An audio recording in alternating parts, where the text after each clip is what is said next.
the big conversation today here on the show. But before we do that, I would want us to touch a bit on my topic for Say It Loud. And I know Francis Doku is one big personality in the tourism, creative, and culture space.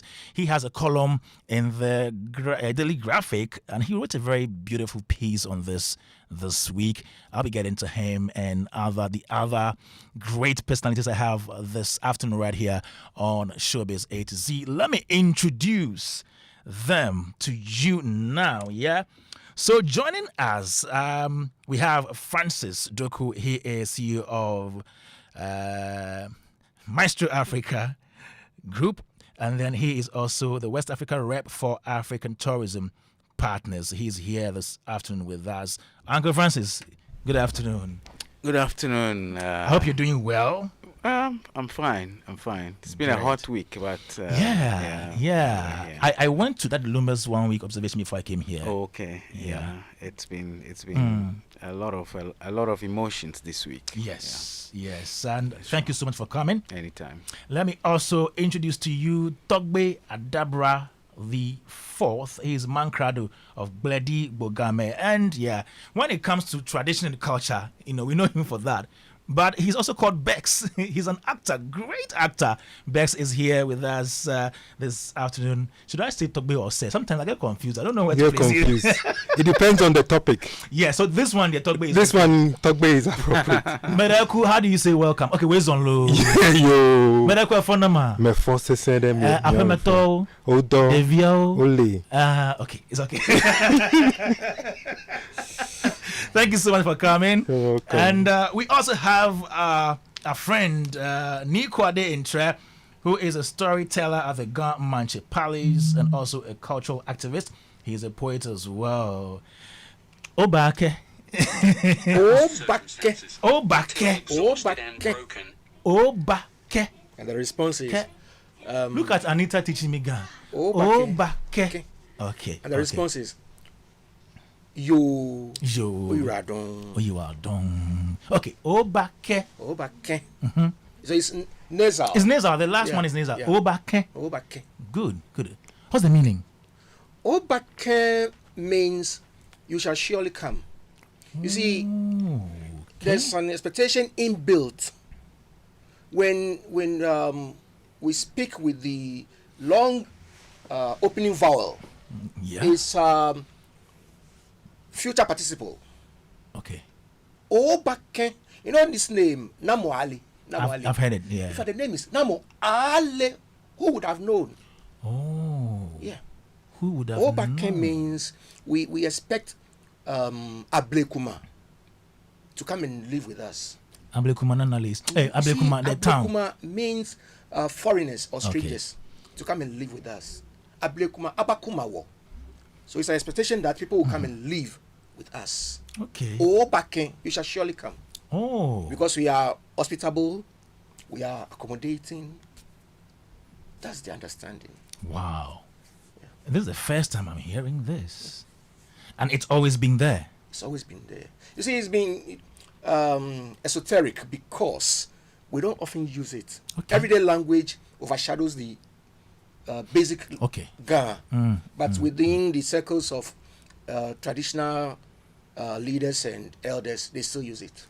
So, if I may ask. Yes, please. In everyday Ghana language these days, when someone arrives, what do you say? Because I have been around Ghana people and I've never heard Oobakɛ before. So what do they usually say? Everyday language is atu. Okay. But you see, in Ghana, greeting is a whole conversation. Okay. Yeah. Eno je bleu je bi ameyo jogba shia bi hoy. It's a whole conversation. Same with the airways too. Yes. Yeah. Understand. Beautiful.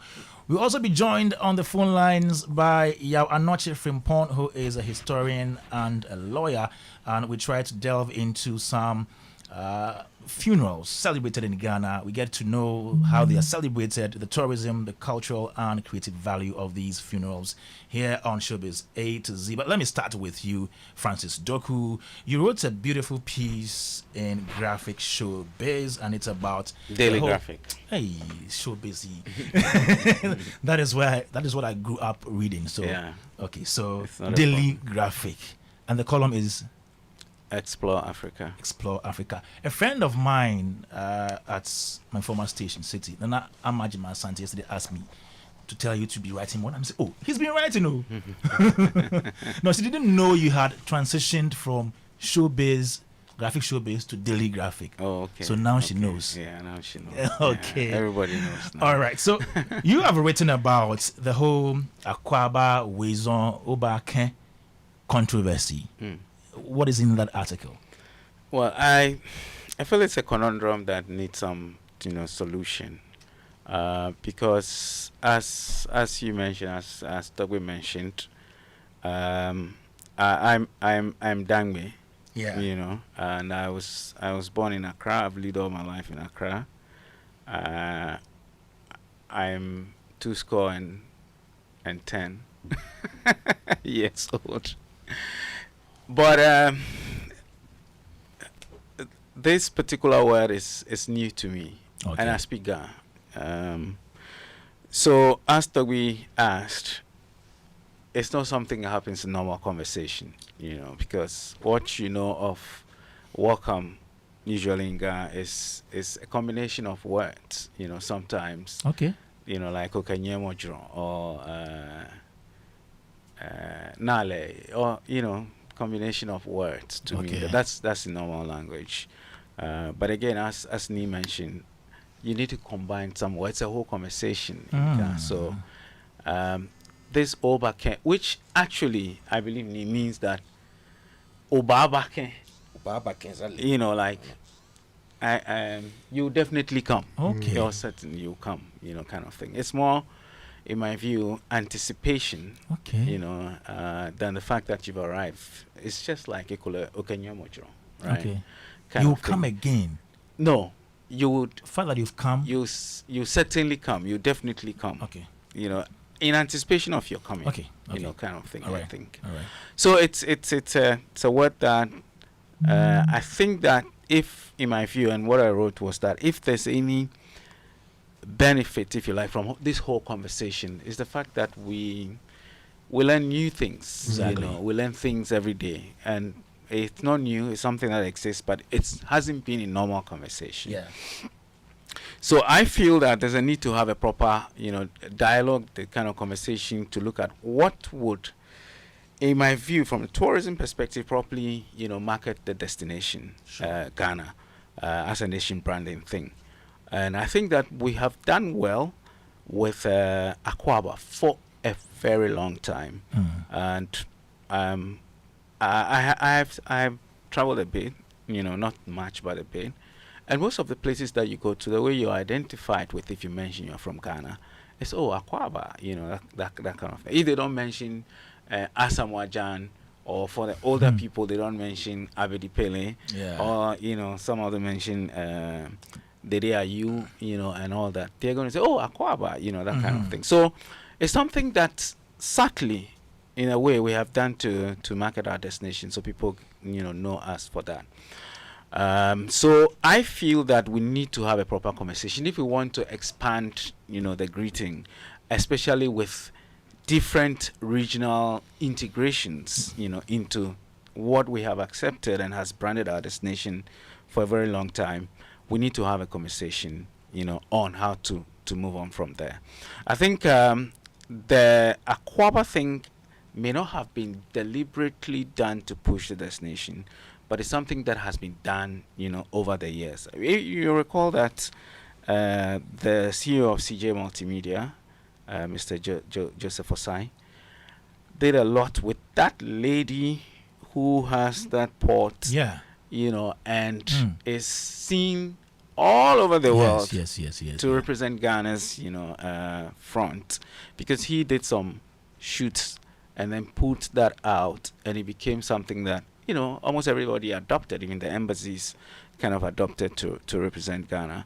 And so it's been there for a long time, everywhere you go. So my point is that if we want to add on to it, and I see this agitation coming because of the place that is supposed to be the resting place of the biggest unifier of our country, for Dr. Kwame Nkrumah, was done with an addition of another one, which is Wezo. Yeah. And I believe the people of the region feels that, well, if you're going to add another one, then add ours. why don't we add ours rather than pick another one that... And that's a fair point. It's a fair point. I believe it's a fair point. But my point has been that there must be some conversation around that and have to agree that, okay, maybe it won't spoil anything if we, for some of our places, we added, a couple more to what we already know. But I think that to take down what we know and put one that is new, that we're all now learning, that is that. I think that for me was the point of departure. So we may have to have a conversation. We don't also know who exactly took it down as it is. I mean, I read a report on my journal online which said that the acting director said he would not talk. He said he would not not talk talk. Why Yeah. don't you want to talk? You need to explain to us why you moved down what have been put there and put one that says just one word, a new word, for that. So I believe that the conversation is right to have, but the AA, in my view, it turned out to be a bit more pushing ethnocentrism than to say that, okay, we also deserve to be on the wall. So there must be that conversation. I mean, GTA even came out to deny that they were going to change, Akwaba as the one that represents us. So the content of that release was actually the fact that they said they had no idea about the supposed change. Yeah. So the story wasn't really about they not changing it. But no, it is, but because they can't change it, because GTA doesn't own the airport. GTA is it a doesn't different own the exactly. Yeah, it's not and a one even that with the manages Nkrumah that. Memorial Park. GTA is a different agency. Absolutely. The park on its own is an agency. Yeah. So under the ministry. Yeah. So they couldn't. So if anything has to be said, it must come from the Ministry of Tourism. Exactly. As it were, but not from the GTA. So I thought that release was really not necessary. It wasn't necessary. I think so too. It wasn't necessary. But I believe because they are the agency that is responsible for managing, if you like, our brand as a nation, because of course the brand Ghana office is gone. So they represent marketing Ghana, in different ways. And also for the fact that nobody had come out in Paris to say they were responsible for that. I wonder why they would even release that statement. I think they needn't have to have released that statement so that that kind of dialogue will go on. Exactly. But I believe the conversation now is who authorized the removal of the thing on the wall and they're replacing it with another. But I think the director has a responsibility to respond. The acting director has a responsibility to explain, what goes. Because you don't just get up and change something because people are advocating, agitating online. There must be some conversation to go with it. So for me, that was a wrong one. And we must find a way to properly find a way to embrace others into it without taking down the one that has represented our nation, for a very long time in many places, and all that. Because what we're going to do now is to go around the world and tell people that welcome to Ghana is Oobakɛ. Or maybe not Akwaba. Or maybe an addition. Yeah, no, that's the point I'm making. Yes. We could add to it. Yeah, but if you begin to be removing it in the capital, which represents not just one, ethnic group, but represents the nation, then you're not going to. It means that you're going around the world to tell them that we have replaced Akwaba with something else, which I believe shouldn't be the case. So there's a need to have conversation and see if we want to embrace others into it. Because if you travel around, I mean, if you go to Kenya, for instance, what you see is Karibu and then English. Okay. If you're in South Africa, the biggest welcome word is Sawubona, which is Zulu. But there are about 11 official languages in South Africa. But Sawubona is the welcome for everybody. If you're in a South African Airways, you see the Sawubona in-flight magazine, and that's what greets you. And everybody who would see would say Sawubona, and all that. But there are 11 distinct official languages in that country. So there must be a reason, because tourism is deliberate, and you need to properly agree that this, we believe, is what will sell, and this is what we've done. But if we have to add to it, let's find a way to do it without, in my view, being so militarily, if there's a word like that, about it, and go and remove something that's the official who is responsible can't even explain to you. Okay, Nii, I'll let you in. I didn't want to rope the traditional leaders in because of the nature of the conversation. Yeah. But I think we can have this conversation. Nii, I think that's cool, right? Please shoot. You see, this is a pushback. Okay. There's been series of complaints from the Ga people. Okay. Of schools teaching other languages and not Ga. And the responses we get is that there are no Ga teachers.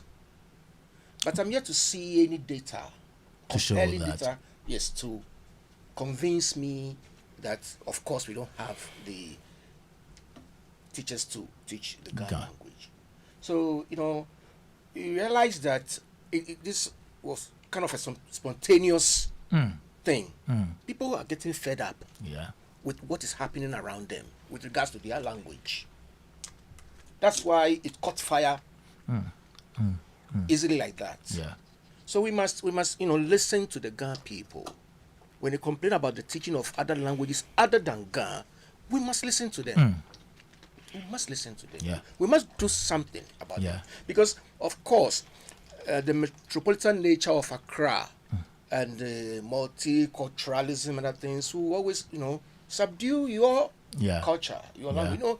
This is my identity. This is me. Nii Kwardey Ntreh, Inje Okuwe, a sub-clan of Bese. I'm Ga. This is me. So anything going against that identity will become offensive. Great. We must see things in that light. Yeah, I agree. And I think it should be a bottom-up approach. From the various homes, parents should start teaching or speaking to their kids in Ga. And I mean Ga parents, they should start doing that. Even the traditional leaders should start also communicating some of these words that we've just come to know. Oobakɛ. They should do that on radio, on TV. I think some of the Ga should also maybe start establishing big radio stations and start speaking their language, because most of the radio stations that speak the Twi and other languages are owned by those people. Yes. So I think it's a very broad topic that needs to be discussed. But anyways, you have a point too. I don't know if Togbe would want to take a bite of this one. Oh, of course. Okay. The way I see it, I have a bit of a British heritage, and I'm a Londoner as well. Yeah, so you look like one, yeah. And what we need to realize is that diversity is strength. The fact that we have a number of different languages is a strength, and the dominant languages have to realize that in promoting the less dominant ones, it does better for them as well. And that's where it all comes in, that we need to, apart from all the controversy about it, what has it done? It has raised the topic. It has opened up the Ga language for us to understand more. Yeah. It has begun to make us wonder what welcome means in different parts of the country. Sure. And we would even look at Akwaaba even more closely. Do you get me? Yes. So in recognizing the diversity, in recognizing the smaller or less dominant languages, it enhances the dominant ones. Yes. So just because you are stronger than someone doesn't mean that there are certain things about the weaker one that are not going to help you. Okay. And it's a bit of a mindset for us to begin to think, let me look at this person who doesn't speak a lot. Let me speak to them and see what's going on in their mind. Right. There is something that might be there that would help all of us. And the fact that it happened around the personality who crafted Ghana. is even strange, because he brought in everybody to craft this country of drawn lines on a piece of paper, to make us into something that we all begin to be proud of. No Ghana person wants to go and create their own country, regardless. We all still love Ghana. And I think that, I'm interested to know what welcome is in Dagbani now. I want to know what they call it. And we need to embrace our diversity, and it makes us stronger. Thank you. All right. Joy 99.7 FM 055 1111997 is our WhatsApp number. You can send in your thoughts, your questions, your comments, and we get them read live on air. Let's take a spin. When we come back, we get into funerals and the tourism, cultural, and creative value. And that is Adumaku Nyameche with Ajua Pinaman taking us into our next topic, our main topic for discussion today on Showbiz A to Z Joy 99.7 FM. But before we get into that, some of your comments here on the first discussion. This one says, please let's not downplay the sensibilities of so-called minority groups. I am ever, but I sympathize with the Ga people.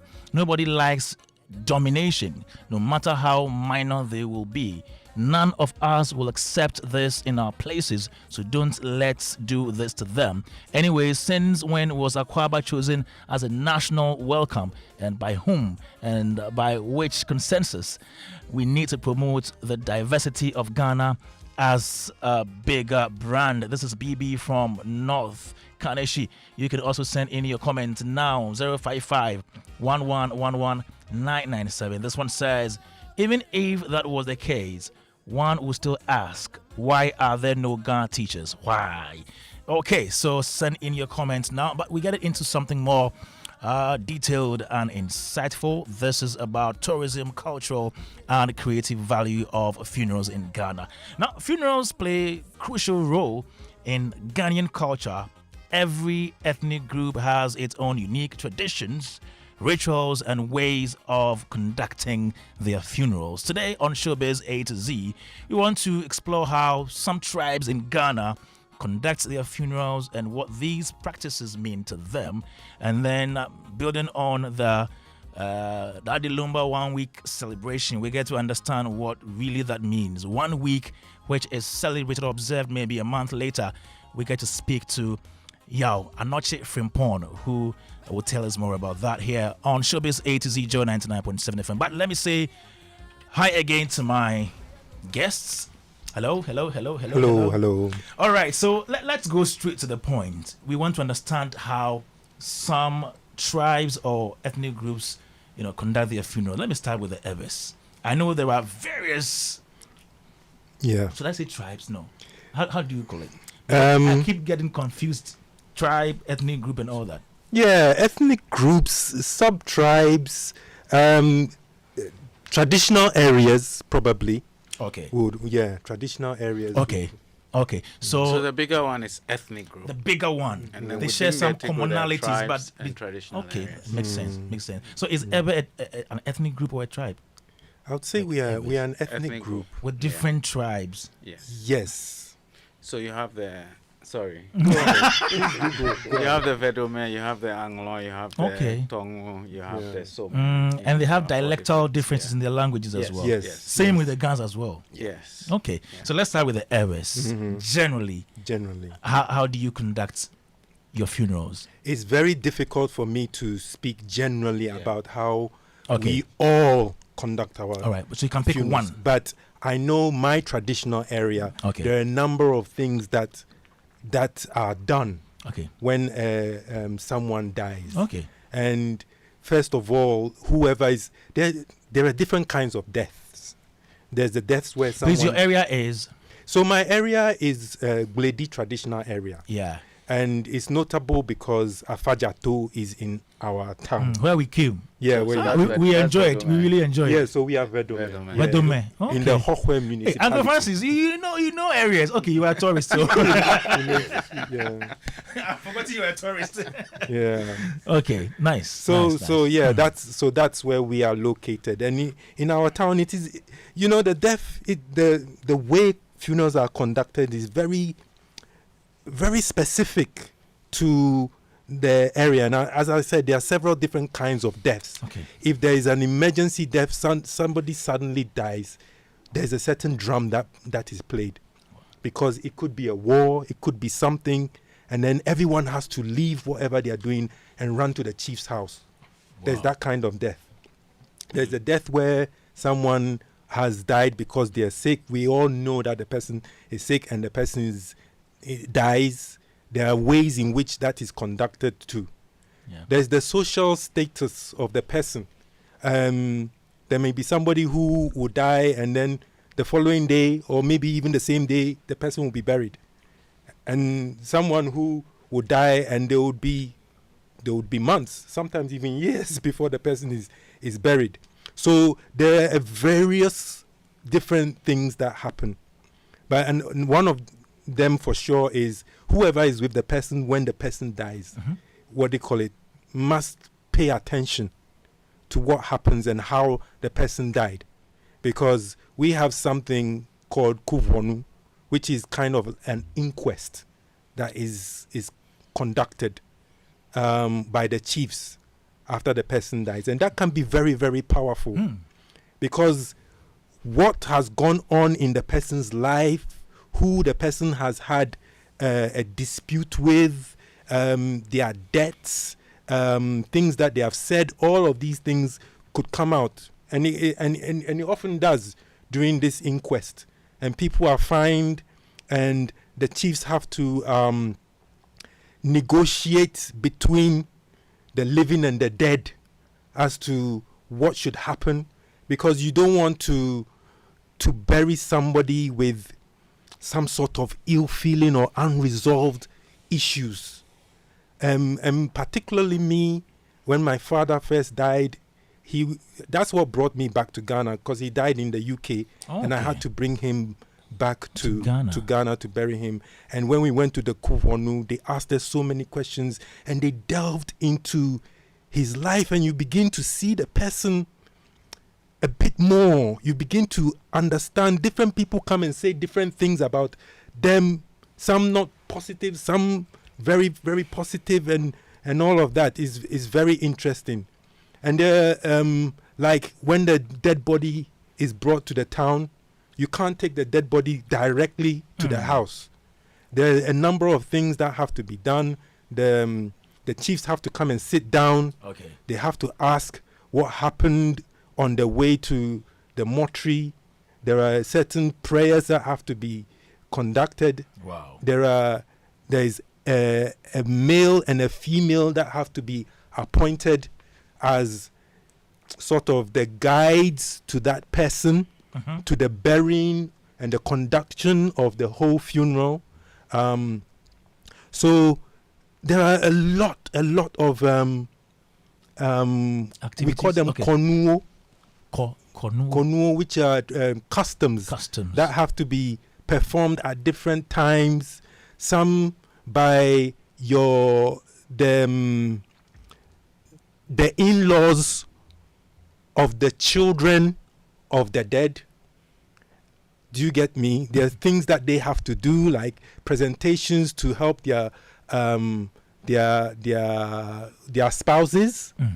There's one where if the person was a notable person who built a house in the town, who'd married well and all of that, there's a certain ceremony that happens which is incredible. They shoot guns and they go around with pictures of the previous dead people.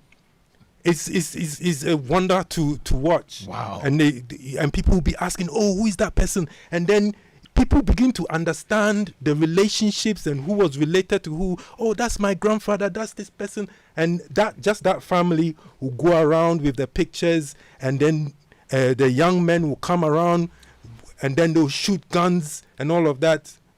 That's also another part, but that isn't conducted for every single person. It's a certain kind of social stature of the person, you know. I'm not cutting you, but you mentioned if he married well. What does marrying well mean to your people? Marrying well means different things to different people, but basically, yes. He went through the proper customs. Perform the right Performing customs. right. Yes. Yeah. Okay. Yes. Okay. Or she did. I shouldn't cut. He or she. She. Yeah. Okay. So there's several different things. There are things that happen when a chief dies. There are things that happen when a Zikpito or a Fiato dies, which is different. So if we were to go into it, Zikpito is the stool father. Okay, stool father, and that is not a chief. That's not a chief. Not a chief. So a chief has a stool father and a father, a chief father. So the chief, he's the ceremonial father of the chief. Okay, and that is Zikpito. That's the Fiato. That's the Fiato. So father of the chief. And then you have the stool father. That's the Zikpito. Yeah. So Fiato and Zikpito, who is bigger? Ooh, I wouldn't say either one is bigger, but you know, because the Fiato is more to the chief, he tends to have a lot more responsibility. Okay. And should the chief not be around, the Fiato kind of sits in for him, especially. And it's not biological. It's not biological. Okay. Yes, it's not biological. But you were a chief, Mankrado of Bledi Bogame. Yes. You are not a stool chief or a Fiato. No, I'm not. You are. I have my stool chief and I have my Zikpito. Oh, wow. I have my Zikpito and my Fiato too. No, that is beautiful. Wow. Please continue. Yeah. I mean, there's just so much to it in terms of like there's a final ceremony that happens called Ahatutu, and that's how they come and present certain chiefs and certain drinks and food to the chiefs to tell you that we have finally finished the burial ceremony. Okay, so all these things, are they before the funeral, or I want to know chronologically? They are chronologically. Yes. I would have to write that out for you. Okay, so you were saying a number of things, and I was wondering which one comes before the funeral, which one comes after. The Kuwonu, yes, the inquest, that comes way before the funeral. Yes, you know, so and that determines actually when the funeral can be conducted. Okay, because they need to know if the days are right. Yeah. And whether it suits the family, whether it suits the chiefs, what other events are going on. All these things are sorted during the Kuvonu, the inquest. Okay. You get me? And then the final day comes when they bring the body. The body stays in the town square, and the chiefs have to come sit down and warn everybody, this funeral, we don't want anybody smoking the stuff, we don't want any fights. If there's this, if we see any tukara, we call it tukara, confusion going on, we will find the people, this thing. If you have any guests, tell them these notices and all this before a prayer is said, before the body is then allowed to be taken to the house. Okay. And then there's the wake keeping. We don't really call it wake keeping these days, but there's a whole wealth of culture that goes on during that period. The dirges, the innuendo of the dirges is just incredibly interesting to know. Some like I hear the wind blowing in the trees. From now on, you're just going to be in the trees. There's so many different things that go on, and songs that go on. It's beautiful to witness. Wow. So, okay. So, how many days do you take for the funeral? Okay, the funeral, I would say, lasts about 4 days in total. When starting from the Thursday through Thursday, Friday, Saturday, Sunday. No, Friday, Saturday, Sunday, Monday. Monday inclusive? Yes, Monday inclusive. Monday is accounting day. Oh, okay. Very important. Yeah. Very important. Monday is that I had to also the day that they informed the chiefs that we have finally finished the funeral. Okay. Yeah. Wow.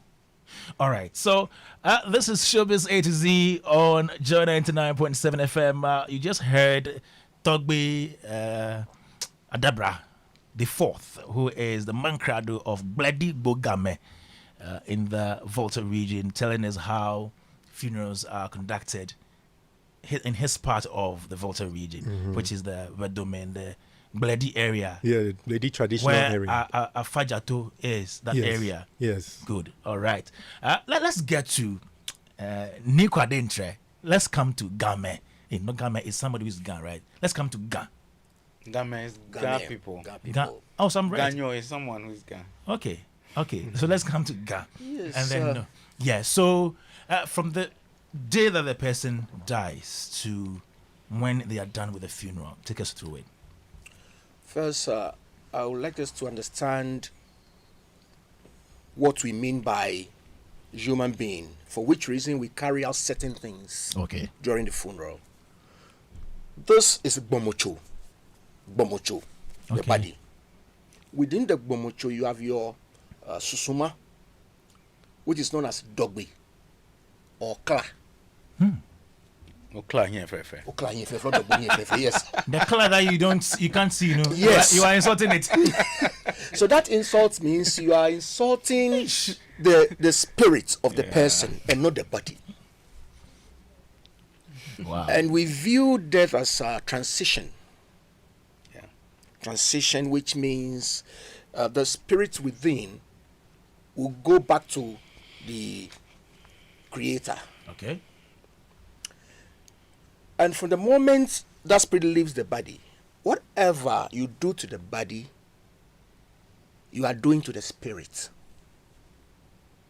So we find elaborate means of sending the body away because we know the spirit is still around. It varies depending on status. Okay. Normally, when death occurs, once you hear about death, you can go and greet the family, but that's informal because you've not been told. That's not been announced. All right. But depending on relationship, one can just go and greet. But then formally, the head of family must be aware. It must be told. Okay. And if the person is a chief, just like the Jaseche, who is responsible for the stool, will be the first to be notified. Yes. Okay. And the Jaseche will call the Jase group. Who are they? The Jase group represents the office. Okay. The Jase group represents the office that controls the stool. So if somebody is going to be the chief, the Jase people will go to a particular family and pick the person from there. So after that, they become responsible for you, which means you no longer belong to your family. For that matter, they will be the first to be told. Okay. But ordinary person is the head of family who will be told. So is the Jase the Zikito? No, we also have Zikito. We have Senche. Oh, you have? Yes, we have Senche. So that's the equivalent of Zikito in Ewe. Okay, you are one people, so. I was just admiring the similarities. You are one people. Yes, we have Zikito, that's Senche. Yeah. So once the head of family gets the information, he will call the various heads within the clan, and dates will be set. Once the date is set, you see, once the death occurs, family mood is activated. It's activated. From that moment, the head of family will start wearing dark colored clothing or apparel. Yeah. Yes. Which means he's mourning. Okay. And yeah. And then the various married persons within will have to inform their partners, because they have to come and pay something. Once you are married and death occurs, you know your partner will have to come and pay something. Now, from there, meeting days will also be announced. And with the Ghana people, we meet on 3 occasions when death occurs. The first meeting is to assign roles. Who is taking care of tables and chairs? Who is taking care of the tomb? Who is taking care of the dress? Who is taking care of food and those things? That's the first meeting. The second meeting is to find out how they are handling these roles. And the third meeting is to finalize everything. After the third meeting, then the actual funeral will take place. Now, culturally, when one dies, the first and second day is put on a chamber pot. The dead person. Yes, and supported with pillows to drain the fluid from the person. In the past. In the past, Okay. you have to drain the fluid, because when you keep the fluid in the body, the body, yes, easily decomposes. So you drain the fluid from the person, yes, and the person is rubbed with herbs to preserve it. Okay. Funeral itself starts with the wake keeping. Then the funeral day itself, and then the burial. We have something called Kochagbamo. Kochagbamo is simply means sharing of the sponge, the chewing sponge. In fact, the act of tearing the sponge apart means you are separating the living from the dead. Kochagbamo. So you see them separating the sponge and sharing it. Symbolically, we are telling the dead that you are no longer with us. What will happen if you don't do that? It's a cultural practice. Does it have consequences if it is not done? We say, afe eyemi, afe weyemi. Whether you believe it or not, it does exist. So you do it. Do we still do it? Yeah, we still do it. In 2025? They don't go with we still do it. Kochagbamo. Wow. And this is very elaborate. You know, after Kochagbamo, they party afterwards. But Kochagbamo is to separate the living from the dead on that day. And then the families. On which day? The day of the funeral? The day of the wake-keeping, the morning. The wake-keeping is done on which day? Or it depends? Any day. Okay. Among the fisher folks. Okay. Because they don't go to sea on Tuesdays, normally they do their funeral on Tuesdays. Okay. Yes. But ordinary families do it Friday and Saturday. And then they do the church service on Sunday. So it follows like that. And then on Monday? Accountability. We also do it. That one is everywhere. The accountable is very, very important. Yes. Baba Akunta. Yes, so after the Kochagbamo, various families will bring things to bathe the Okay. cadaver.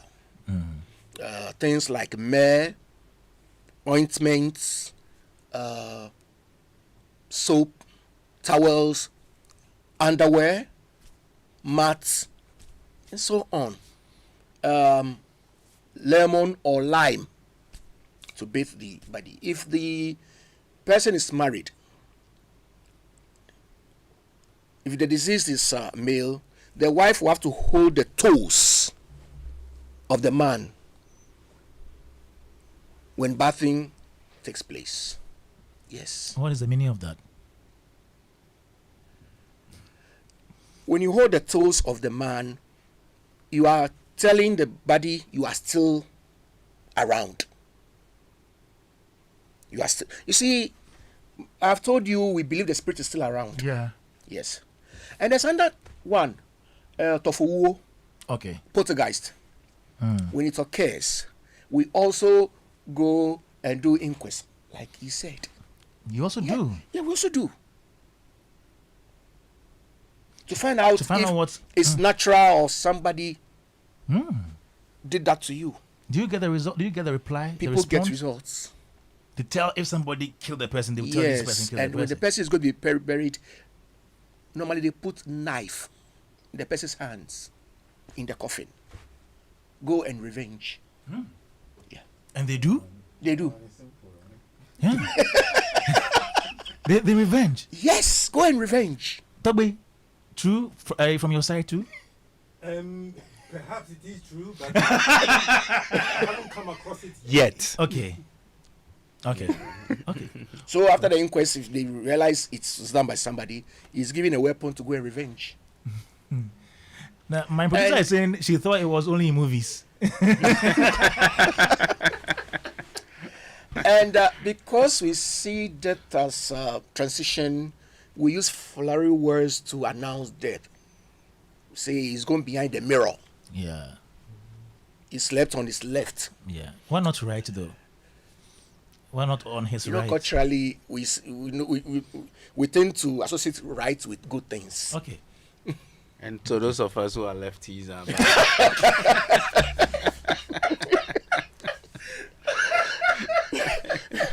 Sometimes also say, "Oh, Uncle Francis, you are lefty." Yes, I am. So you write with the left. I do. Oh, okay. Yeah. He's gone to my the class 2 teacher almost beat the living hell out me, of they beat me and I stopped. Yeah.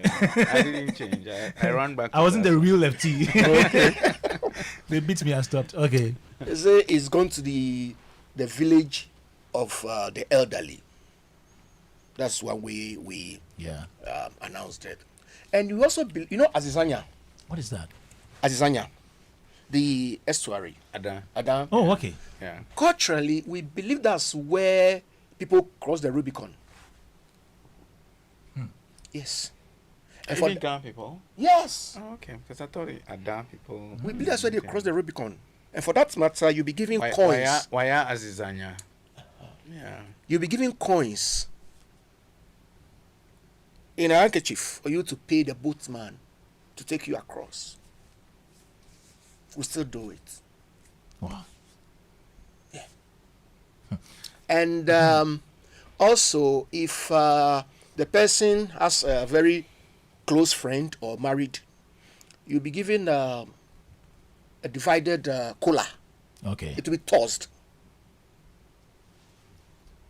This cola, one must face down, the other up, means you are separated. Automatically. Chele gbamo. Nuko yeje. Yes, nuko yeje. Nuko yeje. I'm learning small. Yes. I'll be fine. So these are some of the things we do. But you see, it varies from grouping to grouping within the same Ga enclave. But generally, this is the way it is. Well, let me come to Togbe, then I'll come back to you. Togbe, I also heard that among the Eves, when somebody dies, let's say somebody dies in a different community, which is not Ewe community, let's say somebody living in Accra dies, and maybe they bury the body here, they can't take the body to hometown. They take the nails, they take the hair to hometown to bury. Is it true? Yes, that's very true. I mean, because of my British thing, we've had family members that have died abroad.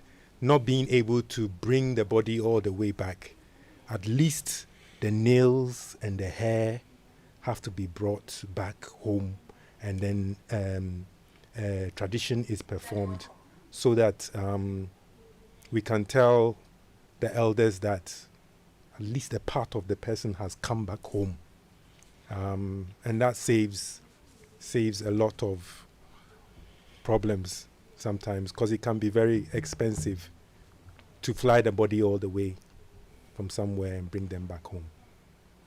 Wow. Nails and hair.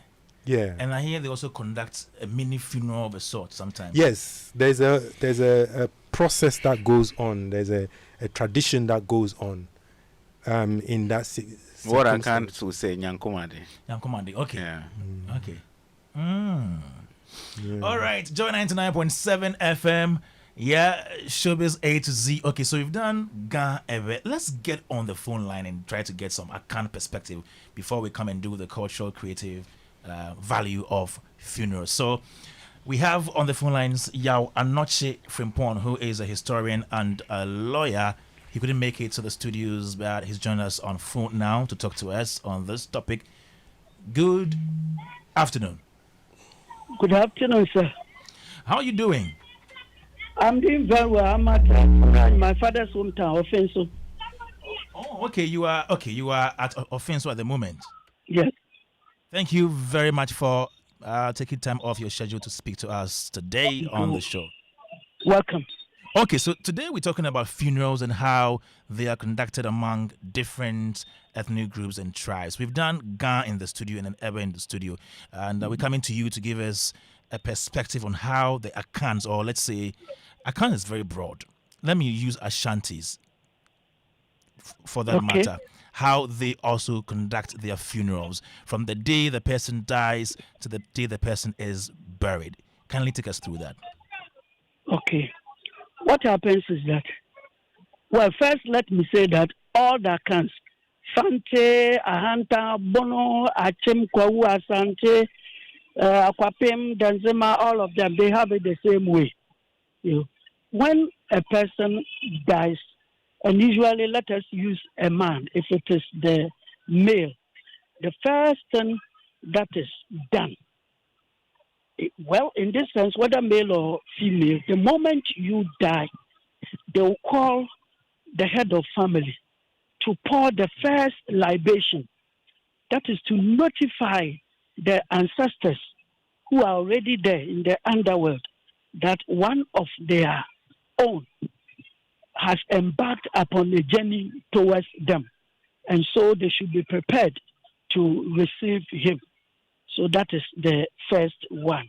Okay. The second one is that in the olden days, immediately they will bath the person and then place him at a particular portion of the house or maybe the kitchen, and then hold on for about 2 days. You know, I believe that it was a very good thing our people learned to find out whether it was just a comatose or real death.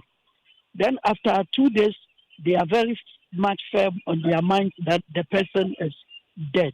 I'm not cutting you. I'm not cutting you, lawyer. Okay, so were there times that people that they thought were dead maybe came back to life after going through that process?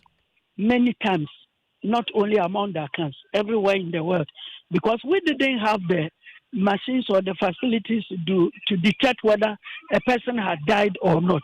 But because they kept having the experience of people waking up somehow, sometime, and then they thinking that hey, somebody was sorry, a ghost had come back. I believe over the years they felt that they had to keep the corpse or the body there for some time. And usually, it's not like the Muslim one where you are buried within a day. No, hours, they will have to keep the body for at least 2 days. And I'm continuing that in these days, they will keep the body in the mortuary and then wait sometimes 1 month, 2 months, 3 months for the funeral. And then as the funeral is taking place, the body too will be lying there. But in those days, they will first dispose of the body before fixing a time for the funeral. So let me make it like present day, more or less. Okay. Now, when this thing happens, the wife, whether in those days or these days, what we do is that is part of the custom that the head of family would expect that you will move to your own house. You will leave the matrimonial home. And then these days they don't collect the key, but appropriately they will have to collect the key to the room where the man has all his personal belongings. Then you will move away. And the head of family will send family members to come and notify you that their relative is dead. So from this point, you are being made to know that you only came for marriage. The man you married is no more. And the corpse is theirs, is their property. So you are now being treated as an outsider. So it is they who would rather come and notify you, even though you were not living with your husband and he died possibly in your hands. But customarily, they will have to come and notify you and your children that their relative that you married is now dead. Then they would invite you and then tell you the necessary processes towards funeral. Please, at this juncture, we are learning. Those who are listening, it happens many times that some wives would even litigate in court that my husband said I should bury him when he dies in whatever, Wudome hospital, or he said he has lived in Dodua for long, so he wants to be buried at Dodua. No. The moment a person dies, especially with us, the accounts, it is the head of family who comes in to dictate everything. So even where the man in his lifetime... Lawyer, regardless of whether the man left a will that states what should be done to his body... That is what I'm coming to. Okay. I was just going to add that even where the man left a will or any notice to the effect that his body should be treated this way or that way, this one in law is referred to as death wish, D-E-A-T-H, death wish. And it's never legal. It's not anything that the head of family would respect if he would not want to respect. And the court will be behind him because the moment you die, you don't own anything under the sun. The only thing that could be said to be yours technically is the estate. So it will cover your wishes, will cover your estate. It does not include your body. So the head of family will decide where you will be buried. I'm sure not long ago you heard Daddy Limber's head of family pointing at where he's going to be buried, and that is what the accounts do. Now, when the time comes on the funeral day, early in the morning, the dead person's relatives will wake up and start wailing. Early in the morning, all the women in the family will start wailing. It is a way of notifying the community that their relative is dead. Then they would go back, everybody will wash down and come and sit at the family house to receive visitors. Those visitors will come and greet them and go back. That will start at about 6 a.m. Within 2 hours, they will be dismissed. They will go home, bath again, and now come back to prepare the body, laying the body in state and then taking it for burial. At the funeral, when you see people wearing red, all the people wearing red, it shows that red mourning clothes. It means they are the immediate members of the man's family. They are supposed to wear red. And then those who are sympathizers, mourners, well-wishers, they wear black. So among the accounts, in particular the Ashantis, everybody, once you grow up, and my father did the same to me, the moment you are an adult, they give you two clothes, a black one and a red one. The black one is called kuntunkuni. Black. So anytime somebody dies who is not directly related to you, you are supposed to attend the funeral and you wear black. If the person is from your family and close to you, you wear red. Then one thing about funerals among the accounts is that it is not just an obligation for everybody. It is more or less compulsory. That is the reason why among the accounts, when you offend somebody seriously, he tells you that when I die, don't attend the funeral. For us, it's like the greatest punishment you can ever undergo. Because for us, everybody is supposed to attend the funeral. And then somebody will ask, because I'm narrating things that everybody in Ghana knows, but I have to tell them rather the philosophy behind funerals so that it becomes cultural, it becomes academic. The first reason why everybody attends a funeral is that we go there to see off a person who will not otherwise meet again. So it is everybody's obligation to go there and see him off. The second one is that I can't believe that life is a transition. So we transit from the real life to the underworld. And we have to accompany the person to make the journey easier. Just as you are talking to me, you want to travel to your hometown. Where is it? Maybe Koforidua or whatever. And then you have people to see you off. Definitely you will feel very good. So I can't believe that we have to all come together, go and see off this our friend who is traveling from where we are to the unseen place.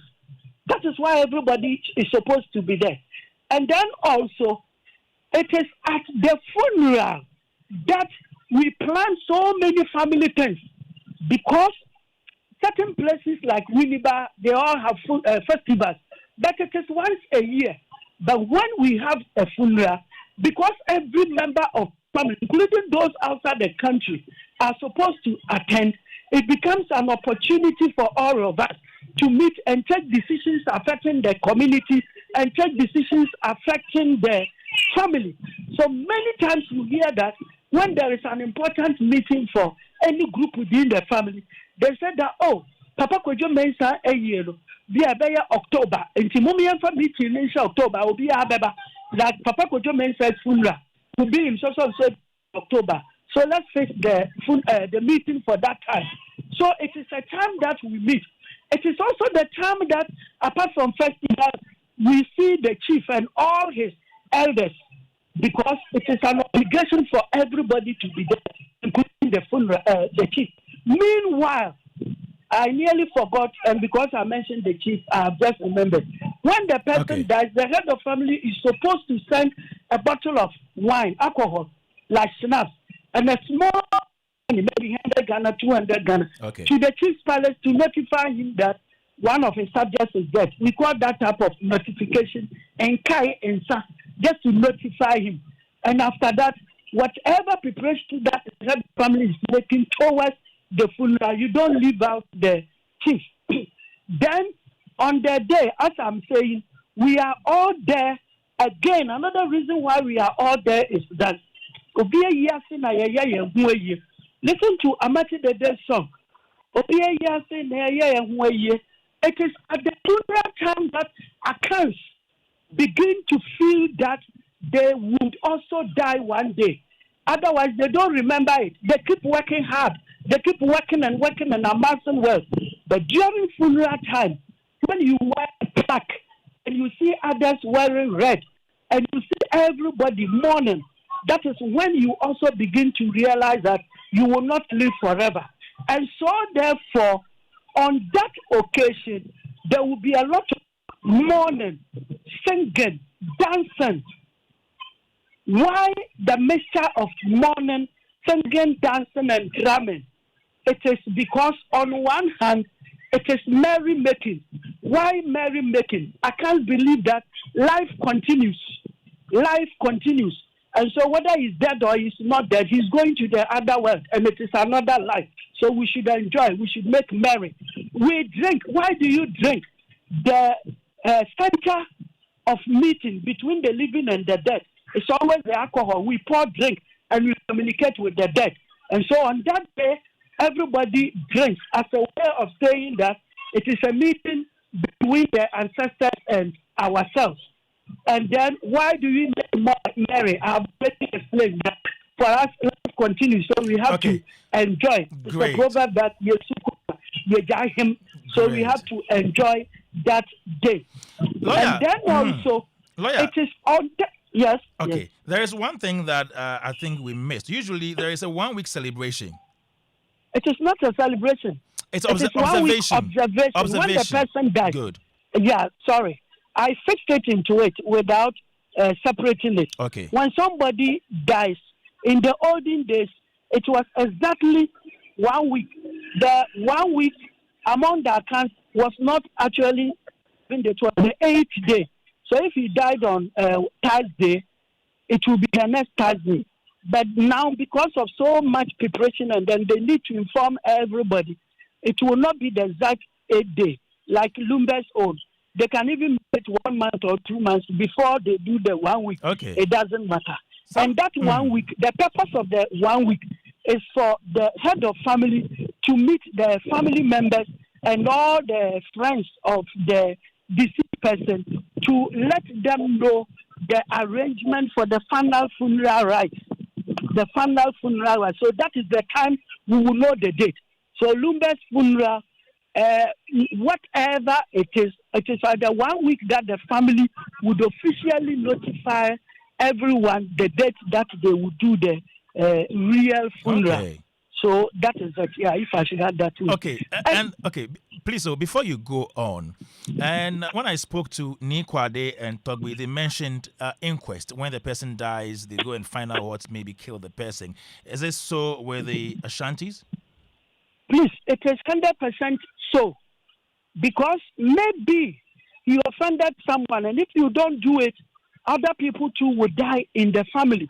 So you have to find out. And then also, if you ask the Ewes and the guys, they will tell you the same thing. When you are sick and the illness is very severe, that is when the family members will ask you whether you have committed any offense. Tell them so that they will go and plead with the person to release you, because they feel that you have been bound spiritually. So this one, both Ewes guys and then ours too is the same.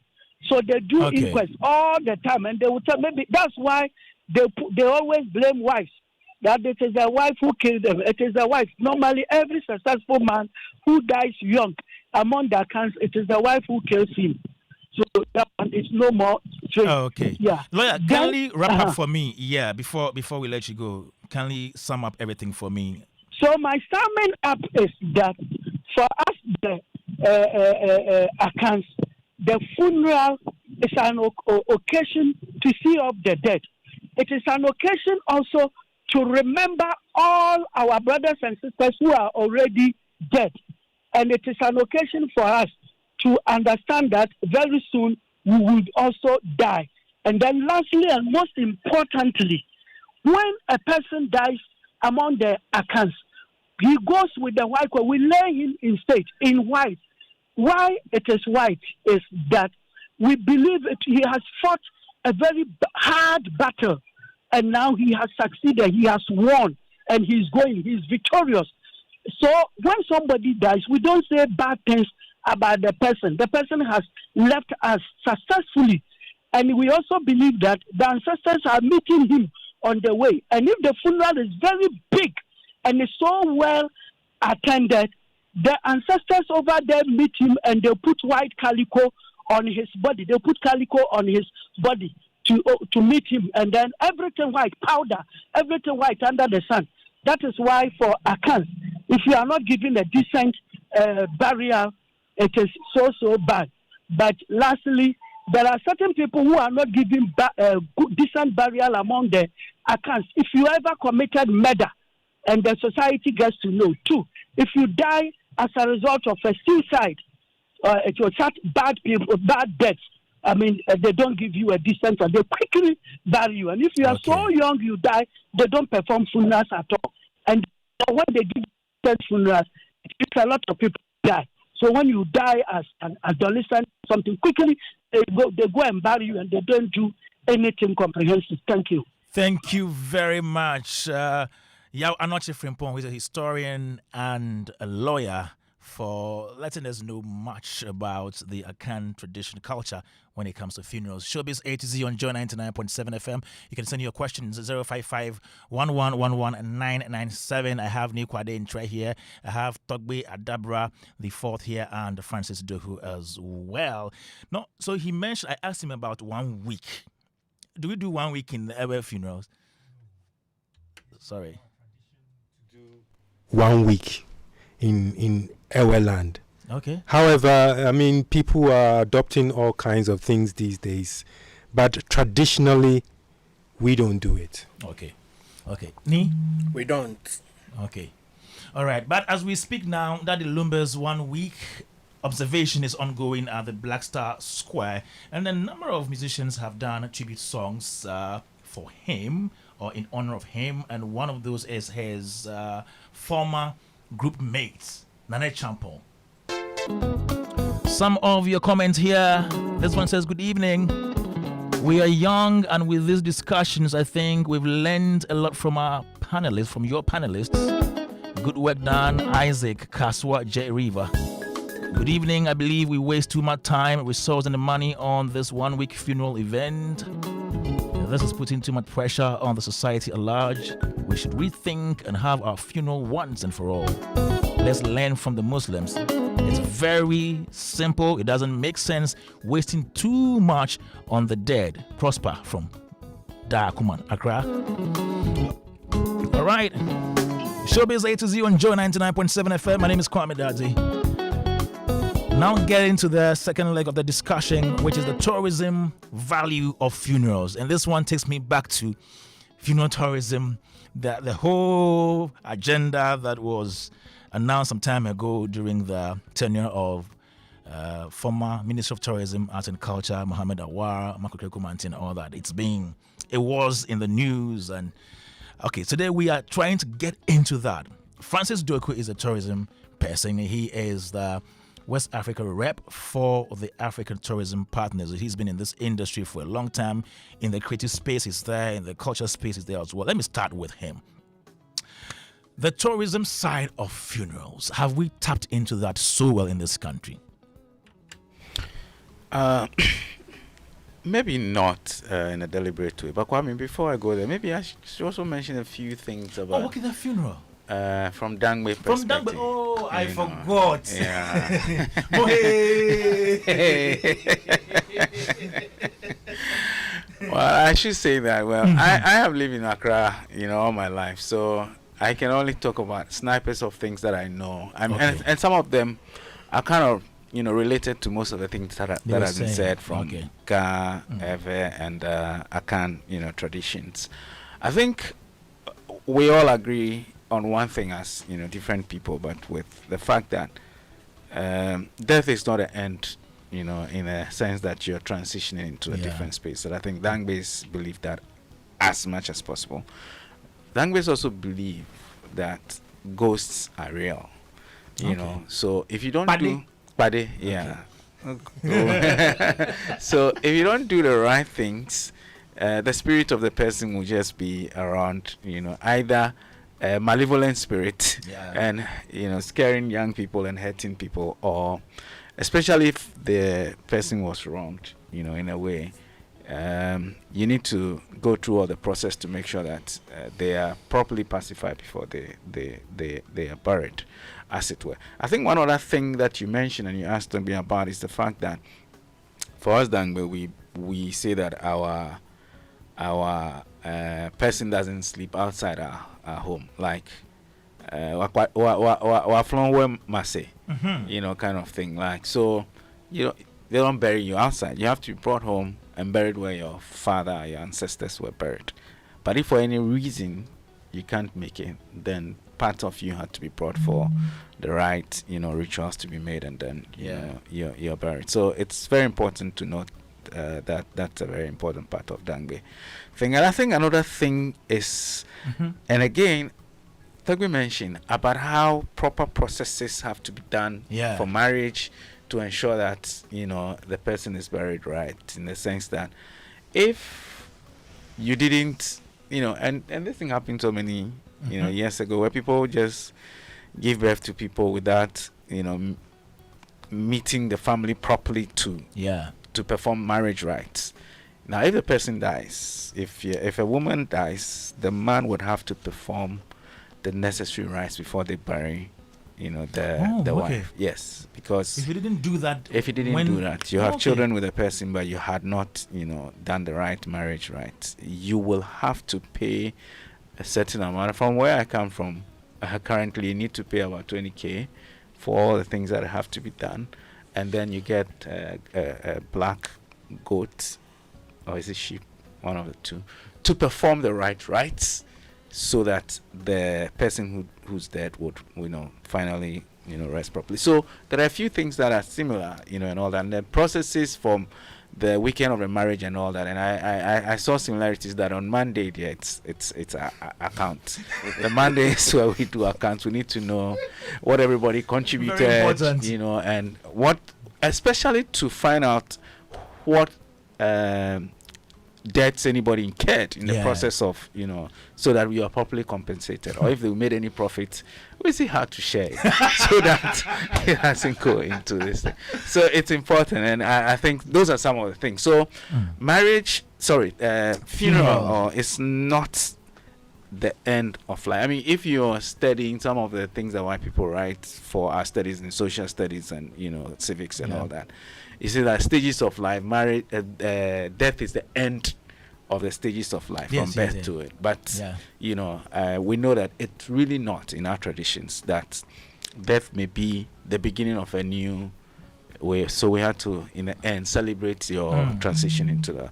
And Dangwes also believe, I think, that seriously, there's no natural death, to an extent, to a fair extent.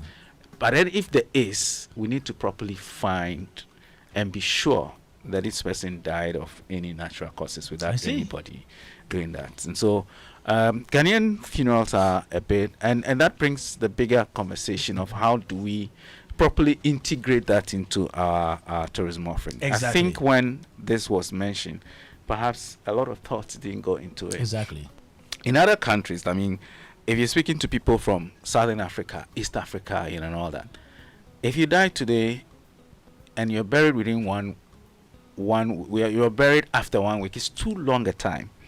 Yes, most countries in Africa, down south, eastern, and all that, within 1 week you should be having buried. So when we tell them about Ghana that somebody died and a month later the person hasn't been buried, sometimes 3 months. It's so strange to them. Like, they can't believe what exactly is happening. Why are you keeping somebody for so long, a time and all that? So we're a bit different, because of our traditional and cultural, things that we do. We have different ethnic groups and tribes and all that. But when it comes to funeral, death and funeral, there's a lot of similarities in what we do.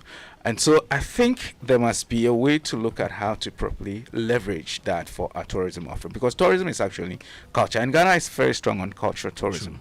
And funeral is so embedded in our culture that to ignore it without a proper, deliberate way to leverage it, I believe will be missing a lot. And so how do we go around that? I think from the perspective of the overriding, if you like, ministry responsible for tourism, they need to properly understand the role that this plays in the things that we offer as a destination. Point will be that, would people travel here just to come and attend a funeral? Or can we create a certain perspective about how to let people know the processes that funerals go through? I mean, we could pick a few of them from different tribes. There's a place in South Africa called Lesedi Cultural Village, where if you go, they take you there and then they show you the cultural aspect of our 5 tribes within South Africa, how they started, where they are, and the things they do. I believe those are some of the things that we'll have to do. Create a kind of a museum, not necessarily a place where things about funeral are put, but active live museum where when you go, there's demonstration about how for instance, if it's Ghana funeral, these are the things that are done. If it's Ewe funeral, these are the processes. If it's Akan funeral, these are the processes. And we also know that thanks to modernism, where people have converted to different religions. There's also, for instance, the Christian, if somebody says that I am converted and I'm for this church, they probably will not go through the same process, of tradition as if somebody who is not, will go through. So there's a need to. Let me give you an example. Yes. Okay. So my mom's side is Ebe. Yeah. So I asked Togbe a question on when somebody dies and the person lives elsewhere, how they take the nails and all that. That I know Christians who go through that as well. They are Christians, all right.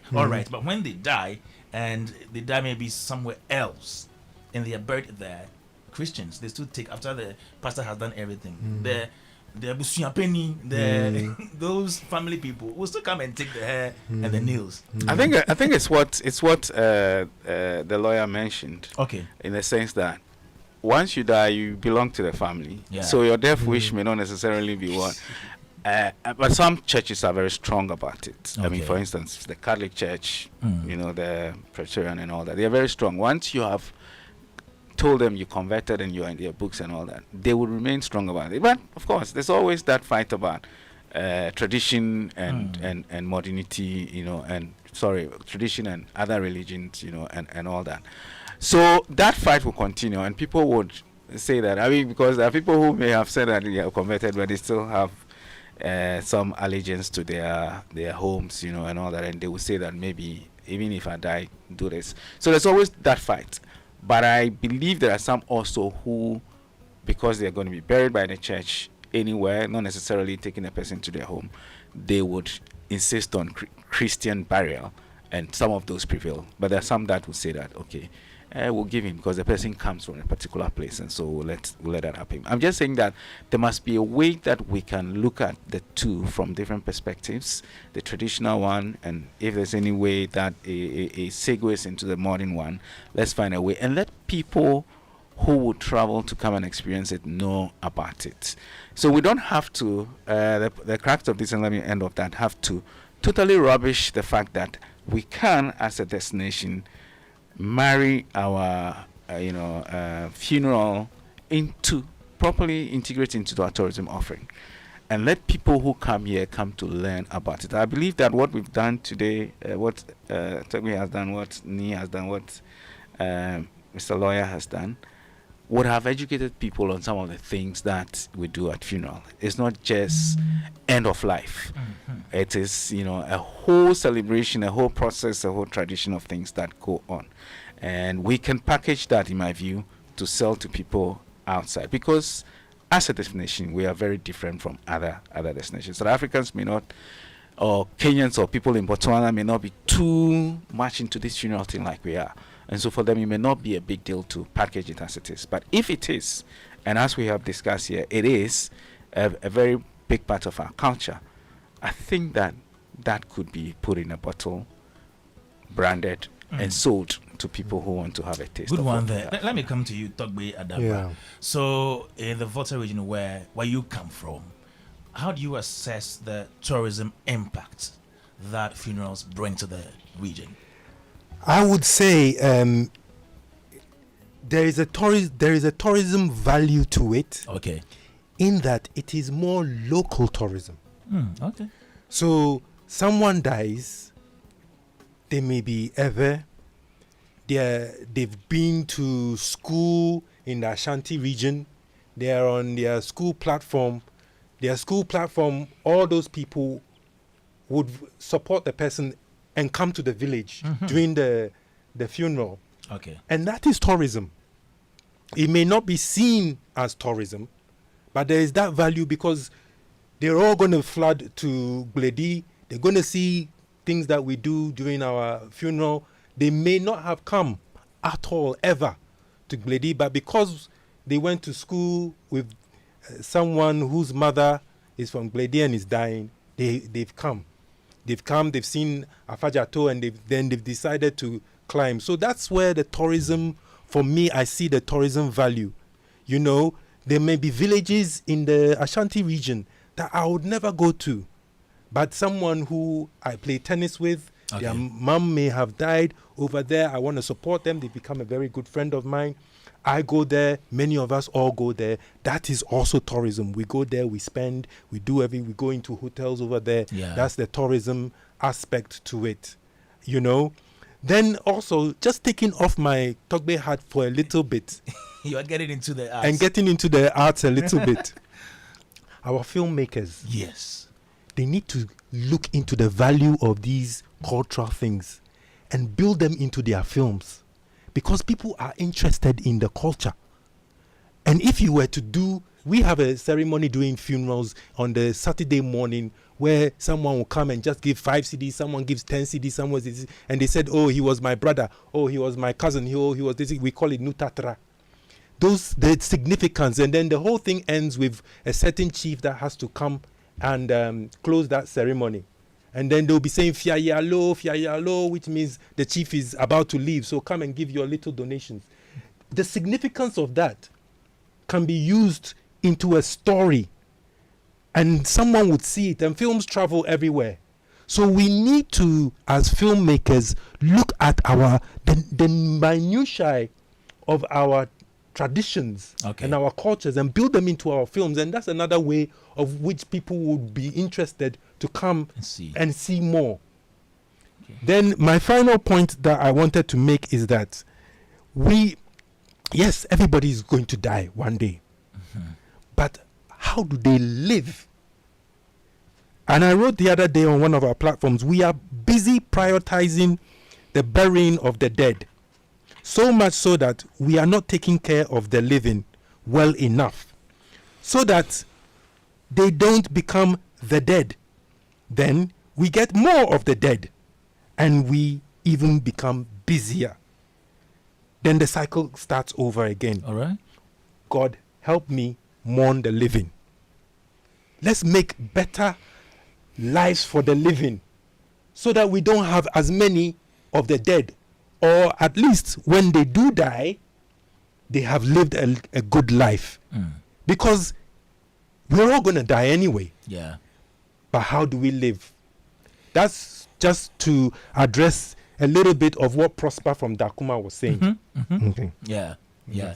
Okay. Thank you. Can I just add a small point to say that, you see, what Togbe spoke about, the first part of what he said it's something that happens already. I mean, if somebody from our circle, dies, there's definitely opportunity for us to, if the person has to be taken to their hometown to be buried, for us to go. That's what happens. Yeah. I think the conversation would be, how are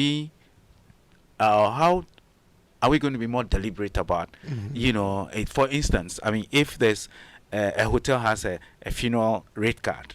So that if you're coming to a place, maybe you don't have to pay the Lumba's funeral that is being taken to Kumasi, for example. You know what I mean? So that there's a particular deliberate that based on conversations that I've been having with the GTA or the tourism ministry, that you could have this as a policy. So if people are coming, you don't charge them the same thing as everyone, because this is a specialized rate. If you're renting anything and it's based on funeral, you would have. I mean, there must be that conversation, in my view, because it's so integrated in our culture that we need to be very, very deliberate about it. Because as it is now, it is, a bit ad hoc as and when basis things happen, and we take advantage of that. But this conversation, in my view, is to look at taking it to a more policy level and being deliberate. Depending on the type of funeral. Absolutely, about it. Thank you. Sure. Nii, so in your locality, what do you think funerals have contributed to the tourism industry? See, let me mention this thing. In the life of any person, especially females, you are birthed by old ladies 4 times in your life. The day you were born, your transition to adulthood, that's the depot puberty, yes. Right. You'll be birthed by old lady for the second time. The third one is when you're going to get married. Yeah.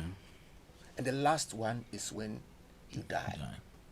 You see, we can package these things for people to have an understanding of how we go about things.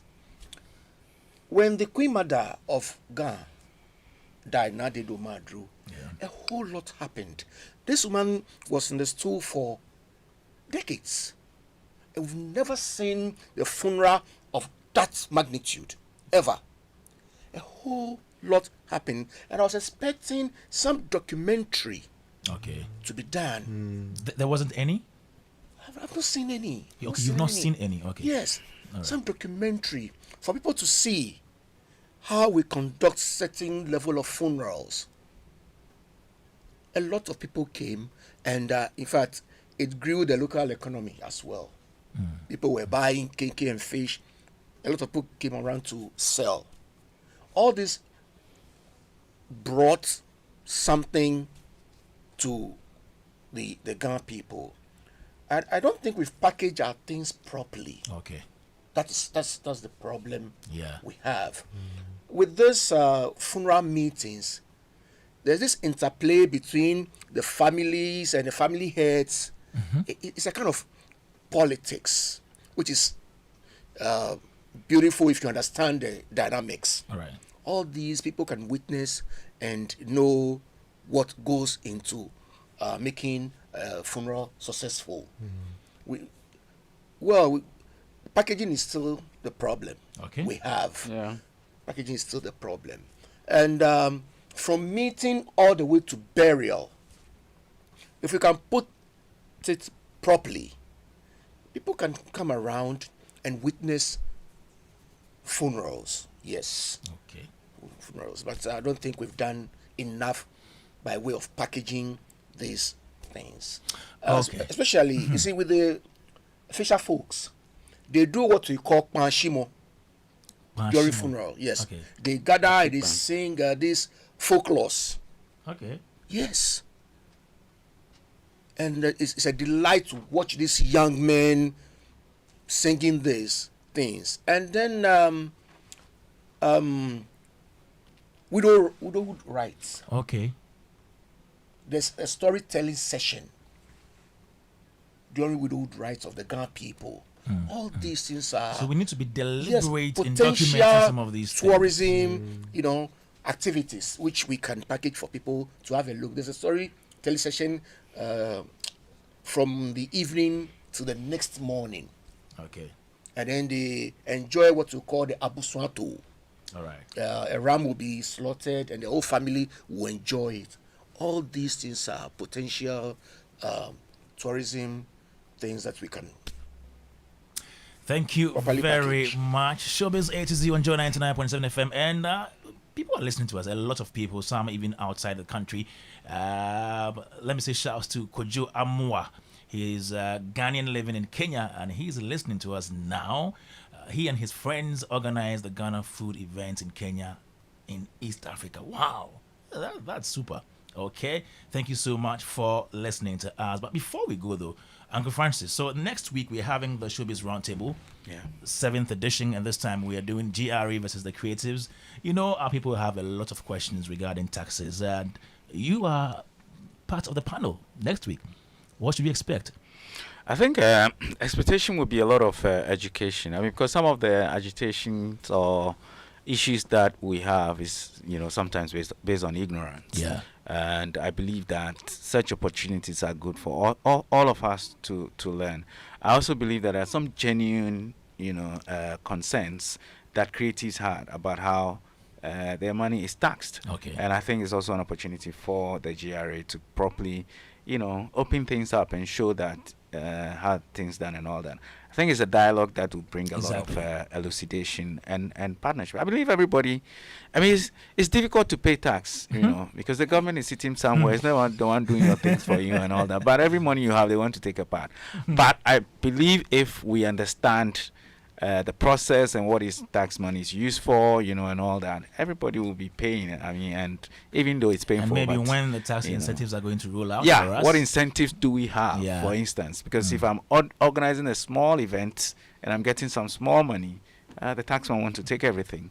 I need to properly understand what incentives also the state has to help me be able to expand my work without taking everything that I have, worked for. So I think it's a very good opportunity for both sides to learn and to also consider each other's, proposition and see how we can move forward from there. Thank you very much. Before we go, though, Togbe and Nii, anybody you want to say shouts to? Maybe you have family, friends listening that you want to mention them before we go.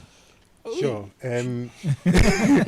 I want to thank a certain gentleman from my town called Mauli Humatekbo. Okay. Who is from the royal family, who knows a lot about how we do things, who educated even me more on all of the things that we do. And I also want to shout out to a lady called Madame Faustine Asamani. And her beef is that this way in which we are putting people up and when they die to their profession, some of them putting cigarettes in their mouth and all of that. We need to stop all of that. Yeah, some of the things, are getting too extreme. Too extreme. You know, so we need to keep it simple and reverence, or have reverence for the dead, because they mean a lot to us. Okay, Nii? Yes, first to my mom, Mami C of Kolewokun, my dear mother. I love my mother so much. And she's happy to see me the way I am on radio, doing my poem for the Garmanche. And that one goes to the Garmanche himself, Nitaki Tekuchuru II, and I wish him well. Thank you very much, Nii Kwardey Ntreh, Francis Doku, Togbe Adabra IV, and then Yaw Francis Anokye Frimpong, who is a resource person who joined us via phone. But let me remind you again that next week we'll be transmitting live from the studios of Joy Prime. Yes, it will be live on Joy FM as well at the Showbiz Roundtable 7th edition, and it's the Creatives versus GRA, Taxation and the Future of Ghana's Creative and Digital Economy.